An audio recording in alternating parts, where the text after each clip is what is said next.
In the heart of Manitoba, music isn't just a sound, it's a lifeline. Behind the Music takes you on a journey through the lives of local artists, revealing the raw passion that fuels their creativity. From the cramped basements where they hone their craft, to the electrifying moments on stage, we explore their inspirations and the struggles they face along the way. Each story is unique, yet they all share a common thread, the relentless pursuit of their dreams. Discover how these artists channel their experiences into powerful melodies and witness the transformative power of music as it connects us all. Join us as we celebrate the voices that shape our community and inspire us to keep pushing forward. Hello, my name is Matt Derraugh. I am from the band Ash and The Arsonists, also in Deadlight and some other projects. So hold on, let me restart this. So, hello everybody, in case you haven't seen it before. My name is Matt Derraugh. I am from Ash and the Arsonists, also in Deadlight, although we are here to talk about specifically Ash and the Arsonists today. So, yeah, if you've seen any band around, if you heard of a band around with a power drill on stage, if you heard of the band with the EPs, Burn, Contender, if you've heard of the Indigenous Music Countdown and seen the song Six Cycle near the top, that is us. That is us indeed. And we've been doing this thing. Started originally as a family band by Ash back in 2012, 2013, thereabouts. I started in 2019, joined in over there. Matt Curry joined in 2020. We got Joe Carson in 2023. Things took off from there. And we are where we are now. So we got the first EP out, Ash and the Arsonist, second EP out, Burn, third EP, which is an acoustic one, Unignited. We're going to have physical copies of that coming very soon. And that's what's up. We're here in 2026 and just trucking on and continuing to do what we can to the best of our ability. Nice. How did your EPs turn out for you? Like your newest one there? Unignited. Well, I mean, it was released during the holidays, December 12th, so it was a bit of a quieter reception because the focus was elsewhere. But I would say that the feedback that we did get for that particular EP, for those who did listen to it, for those who caught it in the moment or later or whatever, they said it was great. They said it definitely has some replay value on certain songs. Like I said, we have this one song called Six Cycle on there because really it's one new song, which is that one, and then 3 acoustic reworks of songs that were previously released on the previous 2 EPs. And so with that one, we just figured since it's new, and there will be an electric version for that later on, sooner or later, we would just go and try our hand over at NCI on the NCI charts. And that's what's going on with that, because we were trying to break into that for a long time, weren't able to, and this time we were able to do it. And we're sitting near the top. We worked our way all the way up to number 3, might slide a little bit, might stay a little bit, but eventually we will get to number 1. All you got to do, if you want to vote, you can do it any day of the week, once a day, every day. You go to indigenousmusiccountdown.com, you register to vote, and you click the button every 24 hours, whatever it is. Every 24 hours, every day, cast a vote for Six Cycle, tell your friends to do the same, and that's the deal with that. And while you're at it, definitely check out Unignited. Like I said, for those who have been listening, they say it's great, but I will let you judge for yourself. Nice. So, is there anything else new with you guys since we last talked, aside from your new EP and the exciting charting? Oh, well, let's see. I mean, well, we just did a couple of things, and we've been keeping it kind of quiet this year. So for 23, 24, 25, and early 2026, we were really going hard, like just pushing, doing shows like all the time, like at least once a month. And so that plus recording, plus music videos tended to be our schedule. And then by last fall, I had sort of determined, okay, you know what, we should just take the pedal off the gas a little bit, take a back seat for that. So we had a very hectic January 10th, January in general. January 10th was when we did the acoustic live show, the first of its kind, at Into the Music to promote the Unignited record. I would imagine we would do something soon. As soon as the CDs are out, we'll do something similar again. The day after that, we also had Frozen Booter Fest. We were the headliners over there, where our guys at Peg City Pickups, in other words, were were hosting that there. So that was going on. We had a couple other shows besides that. We went out to the 40. That was a fun time, always being out there in Westman. And then we also played another show at the Tap House, our second home, with Righteous Fist, Obvious Complete Destruction, who by the time people see this, I'm actually going to be sitting in with them at the X, unless this comes out sooner. Well, maybe you'll have seen me by then if it comes out later. By June 12th, that's what I'm going to be doing. So it was Righteous Fist, OCD, and Evil Peace. And that was a great show. And then we said, okay, let's take a break. So a couple months, we just sat back, planned out our next moves, just figuring out logistics, got ourselves onto the charts, figured some other stuff out. We come back. April 19th, we did the Park Theater. So it was the second year in a row we've done this. The TJ's Gift Foundation, the Battle of the Bands, that whole thing. Basically, it's an anti-drug charity thing. Joe has been previously involved in it since his band competed in it back in the day, Mojo. And so we were asked again for the second year in a row to be the host band, the band of honor for this event, once again at the Park Theater. We had even more bands entering in this time. I think it was a total of 7 plus us that got to play at the thing. And definitely a lot more talent this year. No disrespect to anyone that was before, but definitely it was a jump in quality, which is always great. You know, there's just a lot of potential for the youth. And, you know, if we could reach out to that and get into some of that all ages audience, all the better. But we also came up with another idea, or at least Joe did, to tie that event and the event we just did as of this recording, Guitar Night 3 at the Western Cultural Center, together. So we figured, okay, we already had the lineup, which was ourselves, Ledwin, Ronnie Ladderbrook. And that's who was on the main acts on the bill. And what we added on was whoever the winner was going to be at the TJ's Gift Foundation Battle of the Bands would also be the lucky opener for this event. It ended up being a band called the Omniscient Society, who put on a great show, and they had a lot of fanfare at the event. So they got to open up the show for us on Guitar Night over at the WEC on May 16th. It was definitely an awesome time. They did a great job, as did Ledwin, as did Ronnie Ladderbrook. All in all, you know, it was a fun night. We ended up closing, doing the finale as we always do, with an end jam with all three main guitars. We had Mississippi Queen was the selection. So we had Ronnie, Zen, and Joe on stage. Also Eric Isfeld, myself. We were also doing the rhythm section. And then we had 4 cowbells. Not 1, not 2, not 3, not 4. No, 4 cowbells. So yeah, I just figured go all out with it. And I brought 2 of my own, and there happened to be another 2 there. So I said, okay, 2 people get on this side of me, 2 people get on that side of me. And we made it work, and the footage speaks for itself. It was really a great time. As far as what lays ahead, we're going to be playing Canada Day on July 1st out of Winnipeg Beach, which is just minutes away from where I currently am. And that's the main thing that we got set. I'm sure we'll have other things to speak of soon, but in the meantime, just biding our time and getting these CDs out, looking at next moves. That's all. Nice. So did you guys get the reception you expected from your last release? You mean Unignited? Yeah. Well, as I said, I would have anticipated that it would have been a little more active, because when Burn came out earlier in 2025, there was so much of an outpouring of, wow, this is great. This is so much of a jump to the next level from the first EP. I mean, people were really digging it. There's a lot of good stuff on there. There still is. Actually, there's one band that was at that TJ's Gift Foundation Battle of the Bands, this band Splinter. They're actually going to be, if they haven't already, covering the song Drag Me Down, which is on there, at one of their shows. So that's pretty cool. And we discovered there was actually a guitar tab, or a bass tab at least, on the internet. Perhaps they put it up, of that song just a little while ago before Guitar Night. So that was cool to see.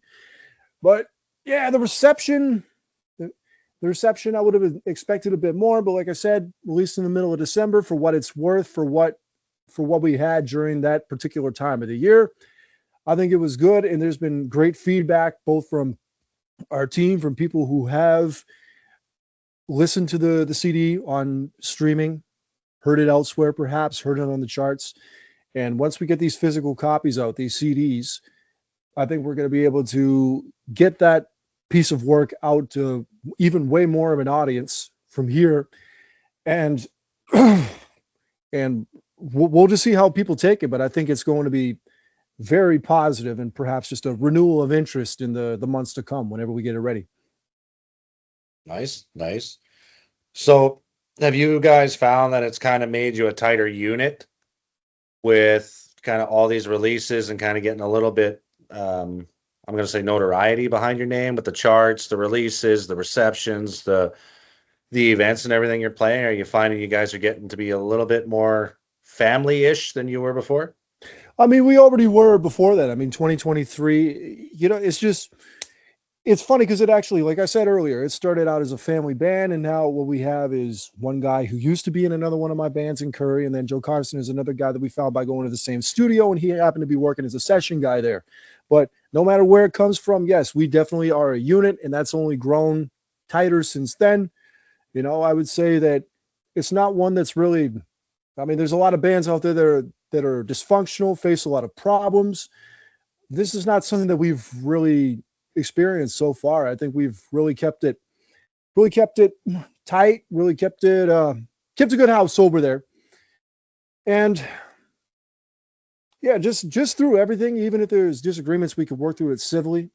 But thankfully, I mean, we all tend to have the same things in mind, tend to be on the same page. It's just it's a real tight ship over there. That's the most I can say. Oh, and that's the best way to have it too. Mm-hmm. So, guitar night, like what brought that idea on? That was kind of birthed out of your own mind, wasn't it? Yes, guitar night was something that I came up with 2 years ago, and I just figured you get sort of events that go on, like theme shows where you get Thrillage in the Village, you get metal bands, you could have this, you could have that, bands, whatever. And I thought, well, this would be a hit. Why not get some of the most shreddingest guitar players in the city all together on one stage? And then you have them all come up, play at the end. It's a great showcase and a great time for everybody who appreciates that kind of stuff. And there's always going to be a wide audience for that. So I came up with the first idea for that. The first iteration of it was 2024 at the Osborne Tap House. And it was featuring Ash The Arsonists, also On the Fly, who I was with at the time. So that's two bands I was on board with, plus Ronnie Ladderbrook. So he was on board the first time, and that was the last show with his old band, The Electric, that old arrangement. So that turned out to be a good hit, although attendance could have been a bit better because it was sort of landing around Easter, but live and you learn. Next time around, we did it in the summer, June 21st, Tap House again. So Spectre was supposed to be on the bill. J-Balls broke his elbow. And so we got On the Fly back on again. We also had Sky Raid on there. So they had some double guitar action. And one of the former guitarists of Sky Raid, Connor Jackson, also happens to be in another band with me called Deadlight, as it turns out now. But that was another good time. I would say that the attendance certainly picked up a bit due to the time of year that we did it, the circumstances we held it under. And then this year, I put more of a bet on myself. I'm like, okay, you know what? I want to upgrade. I played the Tap House to death the last year and the year before. I want to cut back the shows because, you only have so much to show for that, and then try to get into some bigger rooms and be able to build up the interest in the capital to do it. And so I originally wanted to get the Park Theater. It was unavailable. So the next best thing was the WEC. So that's where I ended up doing it. And by WEC standards on a long weekend, I would say it was okay.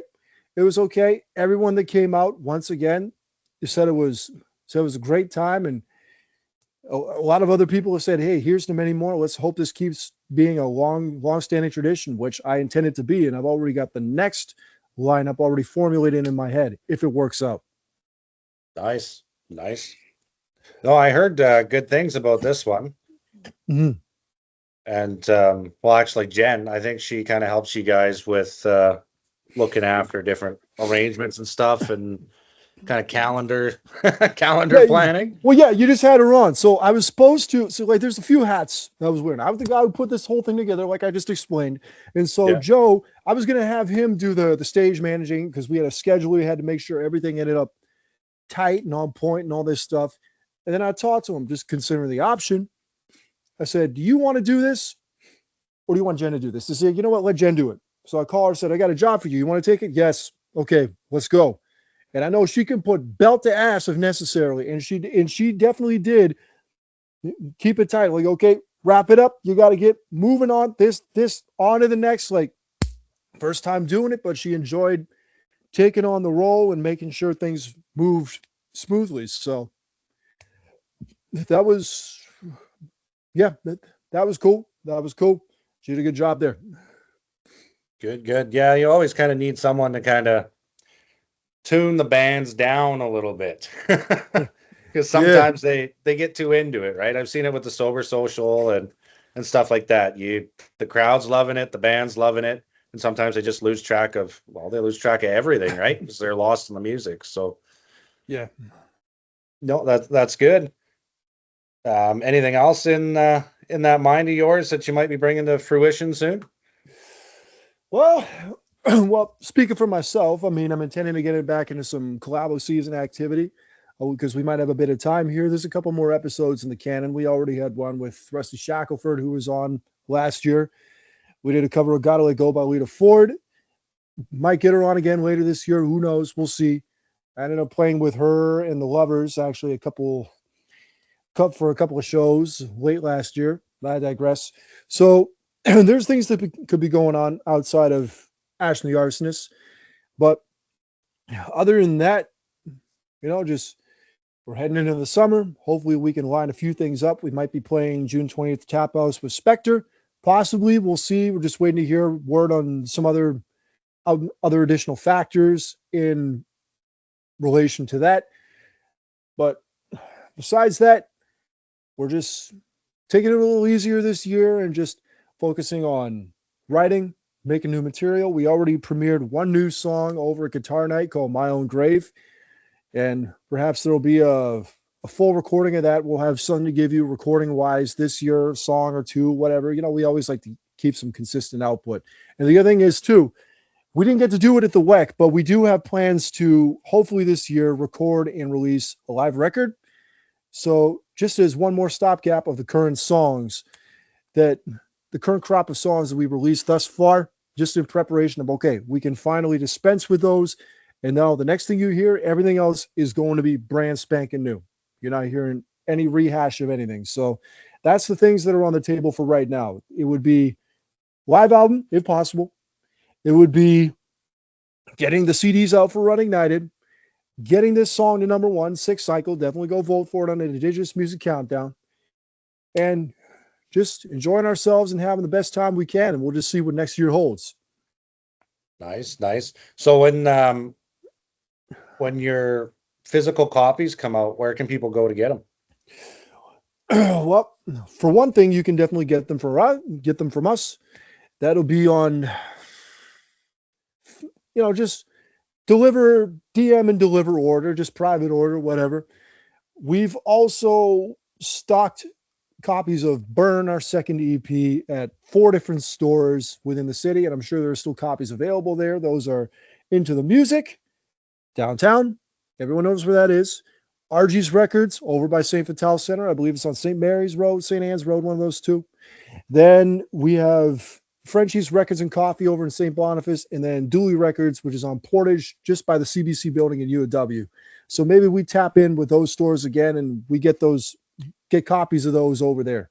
The one thing I will say is, due to the demand and just logically looking at how much demand there would be for an acoustic album as opposed to a full electric EP, we're only going to have a limited run. Like, we printed off like 150 of each. We're only going to do 50 this time. So get them while they last. We might also send a couple to the stores that we stocked them at the States, Kraken Records and First City Records in Marietta, Ohio, New Martinsville, West Virginia.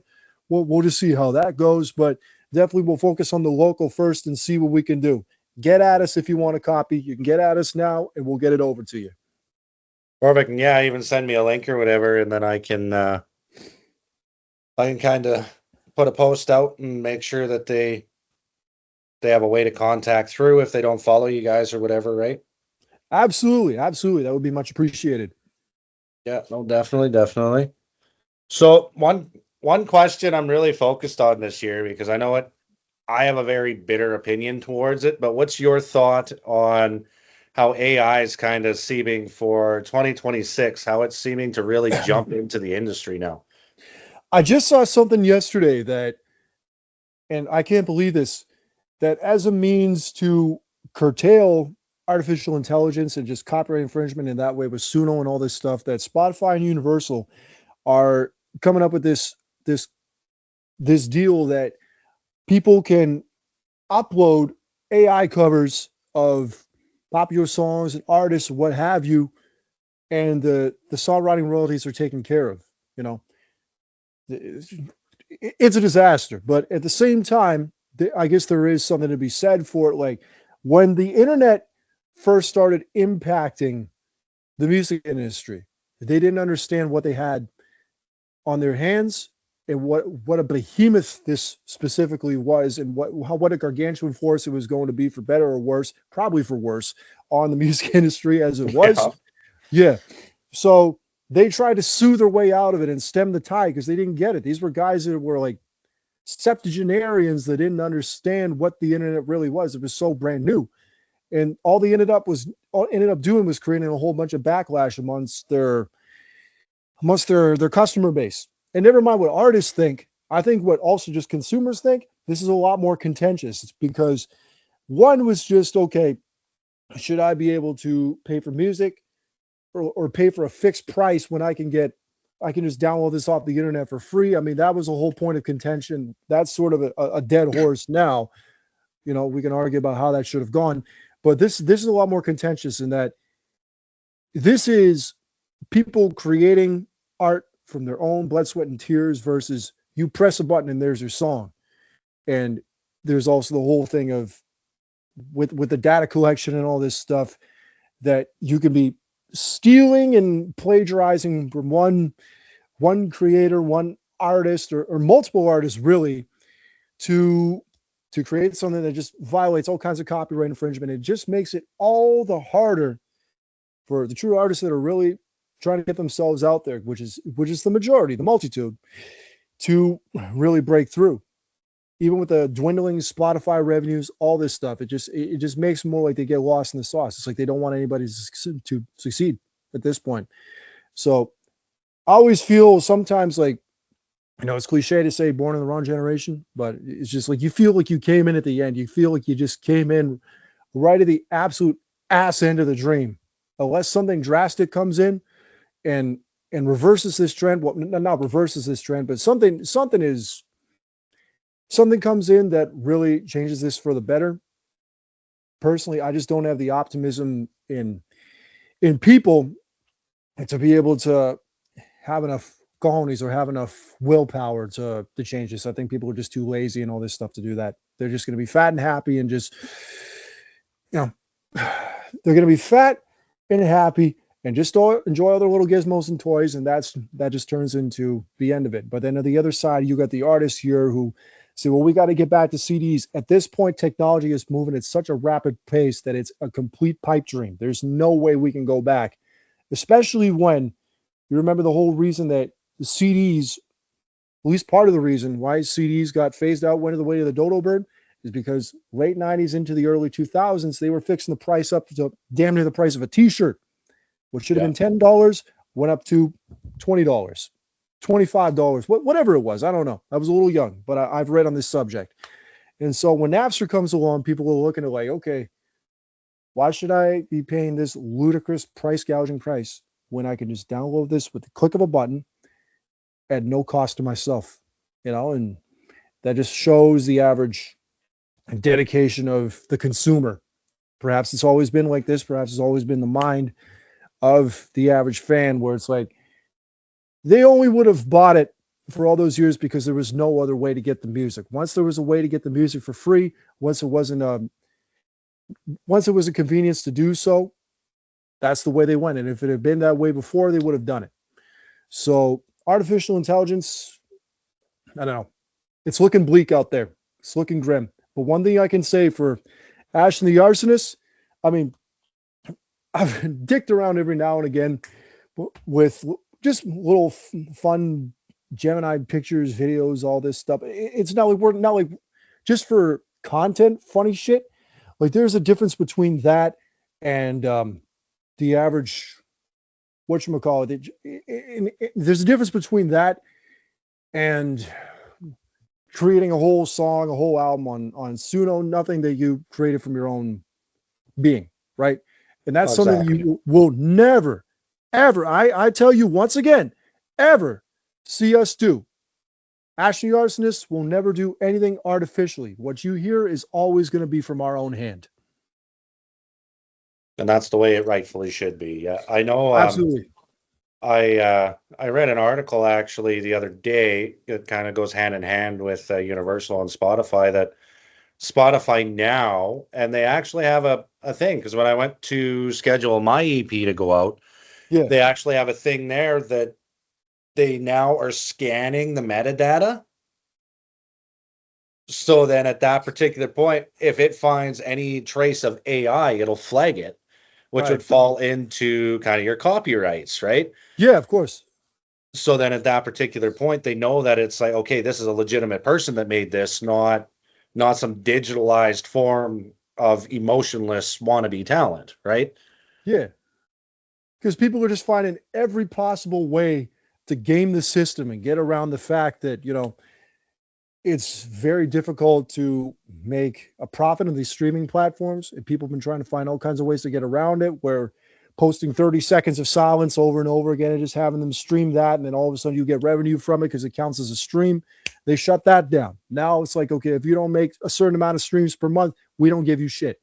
So now it's like, okay, if you got these applications where you can just artificially create music, artificially create art, something's got to be done about that. The line in the sand is being drawn a lot more, I think, with this issue. I mean, there's different ways you can look at it, but I think that in my eyes, there really is no other line but that.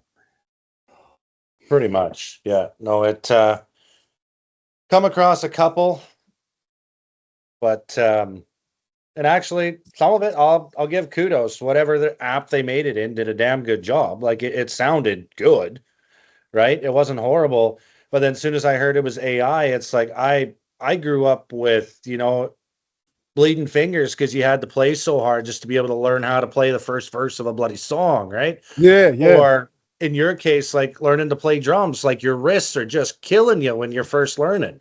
Look at me. I got the calluses to prove it. That's working Right? out, and that's drumsticks right here, right there.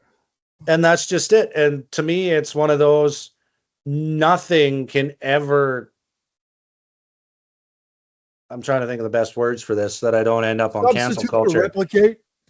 Yeah, exactly. Yeah, where it can replicate that feeling that we have when we're playing our music, when we're speaking from the heart, when, like when Ash grabs that mic and you bang those skins, Joe grabs his drill or whatever, right? Like nothing can ever duplicate that feeling you have. So then at that point, now they're allowing computers to kind of occupy a territory they have no place in. Yeah. Well, it's just such a byproduct of it's a logical end to society because of technology, because of other factors throughout time. We've become, instead of a community unit, everyone just becomes isolated in their own worlds, just them, themselves, their phone, they're atomized. The albums aren't a shared experience. Everyone's got their own playlist. Everything's catered to the individual. All the technology, it's just insulating, So it becomes harder because there's no shared culture. Everyone's got their own thing to really get through there. So, and now you got like AI assistants, AI girlfriends, AI boyfriends. You got all this and that. This stuff. It's never going to be able to substitute what humans can do. So what are you going to tell us? We're just going to depopulate the planet, and then you know what I mean? Like humans are going to be out phased out. Is that what's going to happen? Right? I don't see it. Not anytime soon. No, it's It's definitely a crazy world out there, Oh yeah. but it's yeah. I don't even a lot of even my band sits there as soon as someone mentions AI and just goes, Jeff, walk away. Walk away. Oh, fuck. Yeah.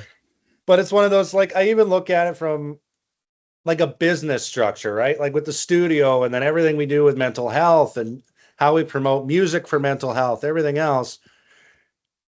And sorry for any people under the age of 18 watching this, because my words are probably not going to be the cleanest. But at the end of the day, for me, when I'm doing that, how the hell are you supposed to help someone's mental health by throwing a fucking computer or a phone in front of them? You make it worse because all Right? you're doing, you're surrendering them to the algorithm, to the doom scrolling. Some of that is within your control, but to everything that's out there. You need to be informed, but you also need to be responsible for what information you consume and how much of it you consume before it starts affecting you negatively. You got to know when to switch that off. Yeah, You got to know. exactly. See, and none of that. Humans are going to be able to help humans. You can sophisticate all this technology to the fullest extent. It's not going to be able to be the same as you and me talking man to man here or anything else like that. Yep. No, exactly. And like one thing I've never fully understood is it's anything I've ever learned about AI, because you see it with like all this mastering crap and everything else that studios compete with, right? Yeah. That it's very much someone had to teach it to do that. Yeah. Yeah. What do you think it came from? What do you think the coding came from? Right? So then someone at that point, what was going through their head that it's, hey, I'm going to create this app to replace my job to screw over everybody else. Like it doesn't make sense, right? Exactly. Genius Exactly. move. Right? So it's a sore topic. Sore topic. I got it. But so with that, like what are your guys' view on kind of that whole Spotify crap going on? Well, if we ever made a nickel off of any of the songs that we put out there, I haven't heard of it. You just all we can do honestly is just try to like you need to have your stuff up there, whether you're profiting or not. It's good for the exposure and just having that available in the digital realm as much as you can. Bandcamp is another way to get around that. We talked about doing that. We certainly can, where you actually get adequate payment off of that. But as far as the streams, I mean, most you can do is just there's an Indigenous Music Countdown playlist that probably helps with Six Cycle. Get the word out whenever you can, QR codes, whatever you do, and try to curate yourself to try to push yourself over to playlist curators that are within the realms that you think you're going to be able to get into, stuff like that. And just test your luck and just do your research about how to not game the system, but work the system the right way to your advantage, and just see what happens here. And no cheating the game, no botting, none of that stuff, because it is going to be found out. No, anything done in the dark will come to the light. For better or worse, whether it gets us way up here or just like a couple steps up, we do it the genuine way. Yeah, a step forward is a step forward. Yep. So if people want to find Ash and the Arsonists, where are they going to go to do it? So Spotify or any of the streaming platforms, YouTube Music, Deezer, Pandora, whatever the hell, Apple Music, Ash and the Arsonist, look it up there. You can go Ash and the Arsonist on Facebook, Ash and the Arsonist on TikTok, Ash the Arsonist on YouTube.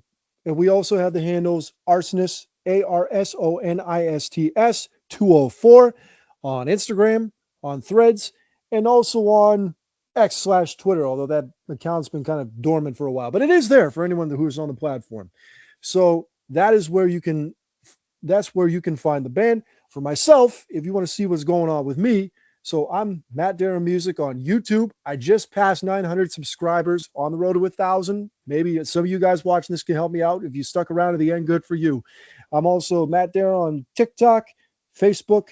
Oh yeah, Matt Derraugh Drums is my artist page on Facebook, Instagram as well, and Threads, Lemonade, all that stuff. And I'm Derraugh Matt, so it's the reverse of it, DERRAUGH MATT.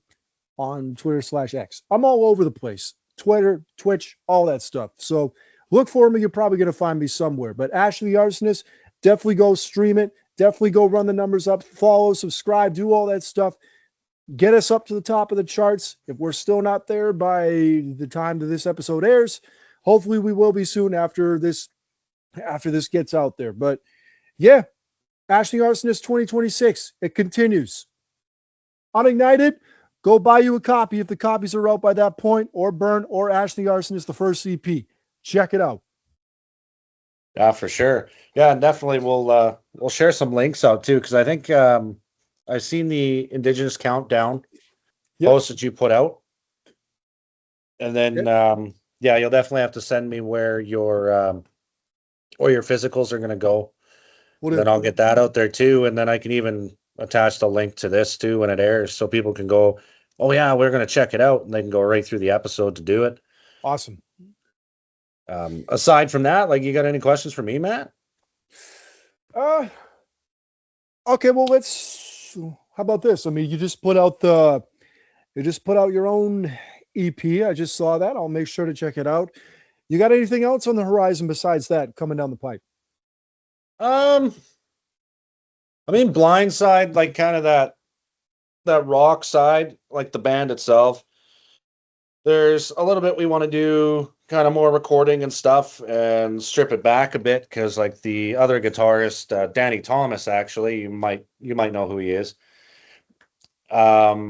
He's got some originals written that he kind of wants to strip it back a little bit, and he's classically trained, so I think it might have a lot of emotion to it, which is something we're really trying to strive to show. Everybody wants to get on that unplugged train, stripping it back.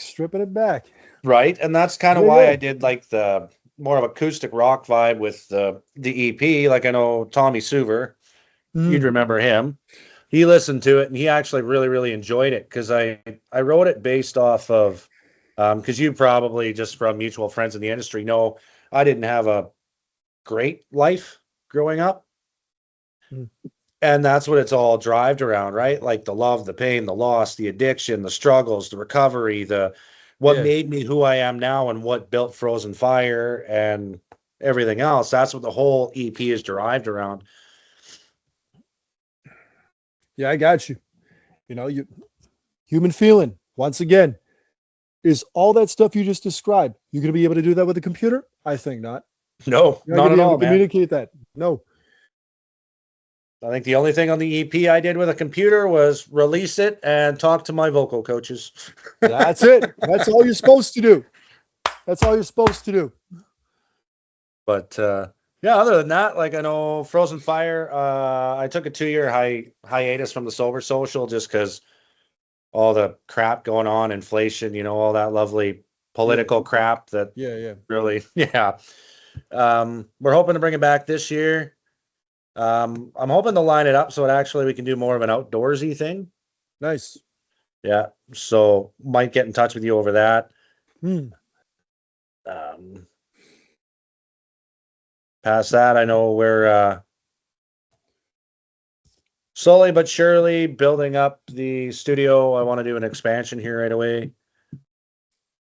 Okay. Yeah, but aside from that, man, it's pretty much, I want to kind of put the focus back on the musicians that actually are out there grinding, opposed to being keyboard warriors, we'll say, right? So it's like, no, I hummed and hawed about bringing season 2, because I know season 1 did really good. Like, it blew up the YouTube channel. I was shocked. But I mean, in the end, it's humanity, right? People want to know about, all these musicians they see on stage that they haven't physically met. They want to know they're people too. Of course. Right? So I turned around and I just kind of, you know what? Yeah, let's do a season 2. See who we can get on, see who we can get talking, and just talk about all the shit going on in the industry these days, right? Like AI, the Spotify crap, what they got going on, different venues and stuff that, they've closed or whatever happened, right? So. Right.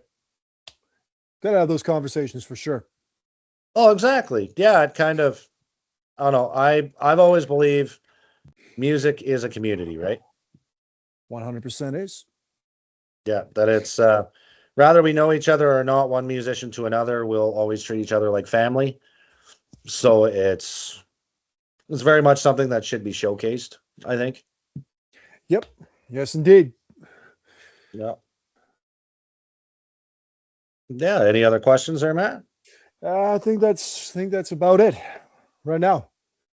Good to hear That's that you about it. got good plans and things going well on your end. It was great talking to you. Yeah, absolutely, man. It was great to catch up, and we'll be sure we'll do it again, and hopefully I'll be able to get to the city and check out a gig you got coming up. Yeah, we'll do. Or maybe I'm in Neep sometime. I got family over in Neepawa. You know Heather Douglas? Yeah. It's Yeah. my aunt. Okay. I mixed actually her dance routine for the Dancing with the Stars that she did Yeah, there. yeah, yeah, yeah, yeah. Yeah. Heather and So John Douglas. Heather and John Douglas. It's my aunt and uncle. So if I end up over there sometime, maybe I'll swing in, come say hello. But if you're in the city, you just let me know. yeah, We'll for work sure, something out, man. one or the other. No, it'd be good. Get together, jam out, and hopefully maybe the guys are around or whatever too, and Yeah, we'll see get what we our can bands do. together. Yeah. Awesome. All right, man. Well, you have a good night, Yes, indeed. and I will shoot you a link when everything starts coming out. All righty. All right, Salute. buddy. Have a Have a good good night. one. Have a good night.